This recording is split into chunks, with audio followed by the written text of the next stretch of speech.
నేను మీ ఆస్ట్రోరిత్వి. ఇదేంటంటే కొండలి అంటే ఏంటంటే మనం ఈ భూమి మీద పుట్టినప్పుడు ఈ గ్రహాలన్నీ ఏ లొకేషన్ లో ఉన్నాయో స్పేస్ లో అది కొండలిలో డిఫరెంట్ డిఫరెంట్ హౌసెస్ లో రిప్రజెంట్ చేస్తూ ఉంటాయి అనమాట. ఈ కొండలిలో మొత్తం 12 హౌసెస్ ఉంటాయి, 9 ప్లానెట్స్ అండ్ 12 రాశిస్ ఉంటాయి. ఈ రోజు మనం రాహు ఫస్ట్ హౌస్ లో ఉంటే వాళ్ళ క్వాలిటీస్ ఎలా ఉంటాయో తెలుసుకుందాం. రాహు ఏంటంటే ఛాయాగ్రహ అంటారు అనమాట.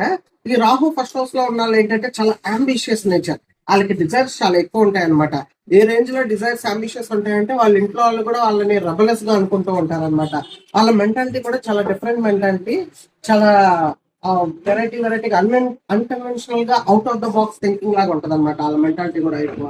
వాళ్ళు ఏంటంటే వాళ్ళకి ఎంత ఉన్నా కూడా ఇంకా సాటిస్ఫాక్షన్ ఉండదు, ఇంకా కావాలి అని ఉంటుంది. అది వాళ్ళ మైనస్ అనమాట. వాళ్ళ మెంటాలిటీ కానీ పీస్ ఉండదు అనమాట. వాళ్ళకి మెంటల్ పీస్ అనేది ఉండదు. ఈ భూమి మొత్తాన్ని ఆక్రమించేసినా కూడా ఇంకా సముద్రాన్ని, చంద్రమండలాన్ని కూడా ఆక్రమించాలన్న కోరికతో ఉంటారు. వాళ్ళకి అసలు మెంటల్ పీస్ అనేది ఉండదు అనమాట. రాహు ఫస్ట్ హౌస్ లో ఉంటే ఏంటంటే సన్నని ఆ కుండలిలో ఎక్కడుంటే అక్కడ మొత్తం దాని యాక్టివిటీ అంతా స్మాష్ చేసేస్తుంది అనమాట. అంటే సన్ మీద దాని కాన్సన్ట్రేషన్ ఫోకస్ అంతా ఉంటది అనమాట. అది రాహు ఫస్ట్ హౌస్ లో ఉన్న క్వాలిటీస్ అనమాట. ఇదే విధంగా మనం ఫ్యూచర్ లో కూడా డిఫరెంట్ ప్లానెట్స్ డిఫరెంట్ లొకేషన్స్ లో ఉంటే వాళ్ళ క్వాలిటీస్ ఎలా ఉంటాయో తెలుసుకుందాం అనమాట. Please subscribe to my channel astrology and Instagram and Facebook.